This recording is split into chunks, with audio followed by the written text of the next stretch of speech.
Oo, pauwi na ako anak. Sabihan mo si mami mo na mag-ingat kayo dyan ha. Huwag niyong bubuksan yung pinto kung hindi niyo naman kilala ang kumakatok, okay? Okay, sige anak. Bye! Nay! Hating gabi na po oh. Bakit naglalakad pa rin po kayo dyan? Nay, saan po ba kayo patungo? Delikado na po dyan sa daan oh. Sobrang tilim na po. Diyan lang naman ako patungo iyo eh. Kung gusto po ninyo, sumabay na lang po kayo sa akin. Dito po ako sa loob ng kotse. Okay lang ba sa'yo, iho, na sumabay ako sa'yo? Wala akong problema, Nay. Sige na po, pumasok na po kayo dito. Para safe po kayo kung saan po kayo pupunta. Salamat, iho. Papasok na ako sa loob, ha. Walang anuman po. Sige po. At yun, ang pangatlo kong kasalanan. Nay, kanina pa po kayo nagkukwento ng kasalanan nyo dyan.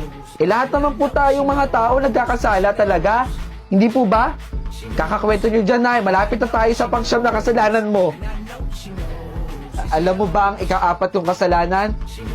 Yun, ay yung nangupit ako sa tindahan ng nanay ko. Ako rin naman po. Nangupit din naman po ako. Siguro isa na po yun sa siyam na kasalanan ko. Ay, Nay.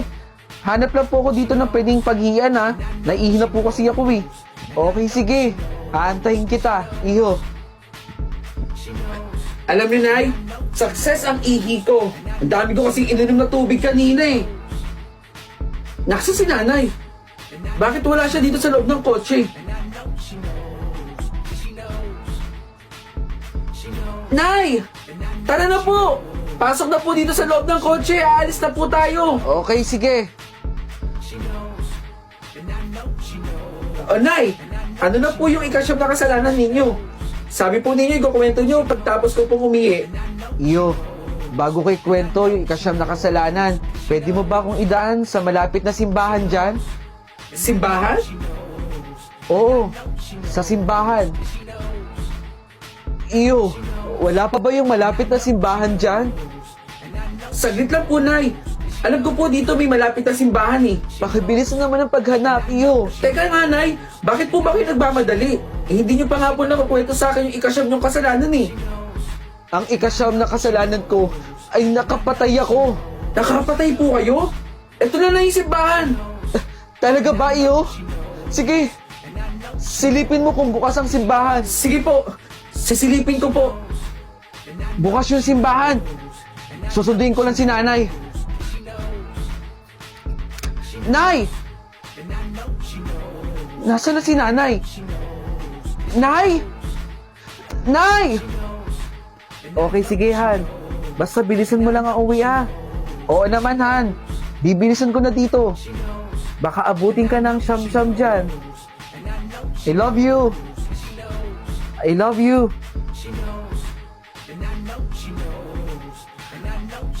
Tabi-tabi po. Ano ba to? Ang dami naman nakaharang dito na basura. Tabi-tabi. At gabundok na yung mga lupa dito, oh. Dapat dito sinisira, eh. Huy! Magtabi-tabi ka. Mag-ingat ka nga sa ginagawa mo. Ha? Uso pa ba yan? Tabi-tabi po. Huy! 2024 na. Hindi ka na dapat naniniwala sa mga ganun. Panahon pa ni kopyong-kopyong yun, eh. Alam mo, maniwala ka man o hindi, magbigay respeto ka pa rin sa mga naiistorbo mo. Iyan kasi ang sabi ng lola ko eh. Eh di magsama kayo ng lola mo, basta ako sisirain ko to. Bahala ka din. Tabi-tabi po, may kiraan lang po kami, tabi-tabi. Bakit hindi natatamaan? Sa panga. Ano binakaharang doon? Iyo, magtabi-tabi ka. Baka may matamaan kang anumang elemento dyan. Ilang taon ka na ba, aling tanda? Siguro 100 years old ka na. Matagal na po yung paniniwalang ganyan, aling tanda. 2024 na po. Nagsasabi lang ako sa'yo, iyo. Para mag-ingat ka. May kinukuha po ako doon na hindi ko alam kung hindi nakaharang doon eh. Kaya binabato ko. Respeto lang ang hinihingi nila, iyo. Papansin ata itong matandang to eh. Mag-iingat ka. Ano ba kasi nakaharang doon? Puntahan ko na nga lang.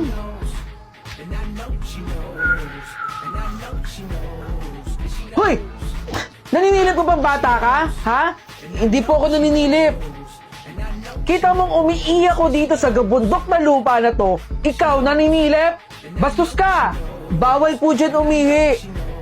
Bawal po dyan umihi kasi baka may mga elemento po dyan na pwede niyong matamaan.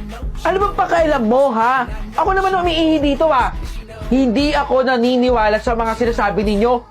2024 na! Baguhin niyo naman isip ninyo. Hindi yan totoo. Imahinasyon niyo lang yan. Ganun po ba, kuya? Nagsasabi lang po ako sa inyo. Ayaw pa aminin eh. Naninilip ka lang naman eh. 6:00 pala ng hapon. Makapamalengke na nga. Ma. Nak, mag-iingat ka dito ha. Ma. Pa-check up mo po ako, ma. Naku. Ang taas ang lagnat mo. Nanginginig po ako sa lamig, ma. Ang taas ang lagnat mo. Ano ba ginawa mo? Ma, pa-check up po ako. Hindi ko po alam nangyari sa akin, ma eh. Sa inyo po, order nga ng sisig rice, pasama na ng iced tea. Ito yung bayad ko. Teka, De La Cruz, tama di ba? Di ako pwede magkamali.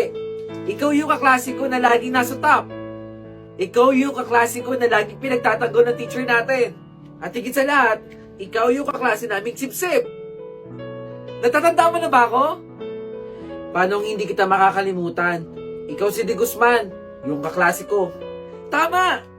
Ako si De Guzman. Teka, dito ka nagtatrabaho? Eh bakit? Di ba marami kang achievement nung nag-aaral pa tayo? Parang hindi naman ata okay yun. Ano nangyari? Tahimik ka dyan. Hindi mo man lang ba tatanungin kung ano trabaho ko? Bakit? Ano bang trabaho mo? Sa finance department lang naman ako nagtatrabaho sa isang malaking kumpanya dito. Ang liit lang talaga ng mundo, no?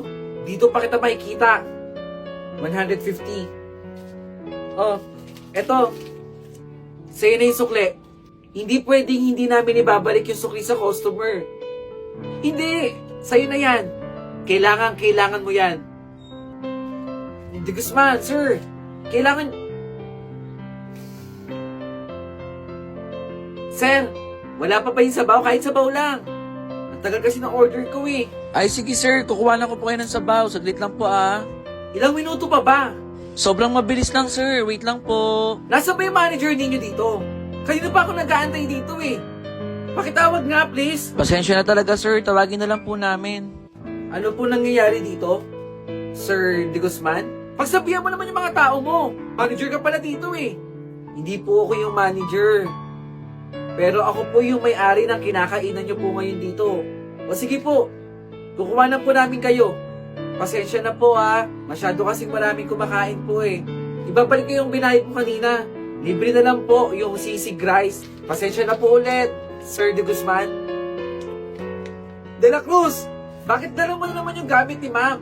Sip-sip ka talaga eh, no? Kaya ka lagi nakakasabit sa top eh. Sip-sip! Megamind! Sip-sip! Laki ng ulo mo! Sige po, isang order po ng ulam ha. Boy, yung isang kanin nga dyan para dito kay sir.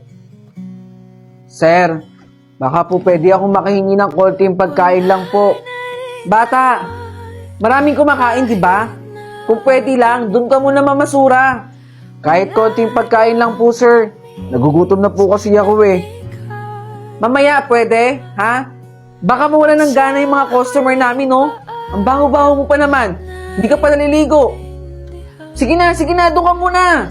Pasensya na po. Nako. Sige sir, sorry po pasensya na po. Ayan sir, siya po. Siya po ang kumuha ng wallet ko. Sir, ano po yun? Umamin ka na. Ikaw naman talaga yung kumuha eh. Sir, alam ko pong mahirap po ako, namamasura lang po ako. Pero hindi ko po kaya magnakaw. Huwag ka na magmaang-maangan. Magnanakaw ka. Saan ka ba kukuha ng pera? Eh di magnanakaw ka. Hindi po ako yung sir. Sir, tinakbuhan na po tayo. Ang dami nating customer kanina. Nakakapagod. Bata, ikaw na naman. Napakakulit mo rin eh, no? Oh, bakit naman hingal na hingal ka? Eh sir, pinagbibintangan po ako dun eh. Hindi naman po ako yung kumuha nung gamit na nawawala sa kanila eh. Eh baka naman ikaw talaga ang kumuha. Ayaw mo lang umamin. Hindi po talaga, sir. Hindi ko po kayang magnakaw. Bakit nakatingin ka sa kanila? Gusto mo rin ba mag-aral gaya nila? Opo, sir. Pangarap ko din po makapagtapos ng pag-aaral. Mahirap lang po kasi ako ngayon kaya hindi po ako nakapag-aral eh. Saglit, meron akong bibigay sa'yo ah. Oh, kumain ka muna para magkalaman yung tiyan mo. Salamat dito, sir. Kanina pa po ako nagugutom eh. Wala po kasi ako makain. Salamat po talaga. Mamaya ah, bumalik ka rito. Meron akong ibibigay sa'yo. Salamat po ulit, sir. Dami natin kita ngayong araw ah. Teka, di na bumalik yung bata ah. Boy, napansin mo ba yung bata? Yung kahapon na pumunta rito at kumain. Sabi ko kasi bumalik siya ngayong araw dahil bibigyan ko siya ng pagkain. Yun ata yung batang nasaksak kanina sa ilalim ng tulay. Ha? Habang natutulog siya, napagtripan siya doon ng mga tambay. Ang gugulo nga doon ng mga tambay na yan kagabi.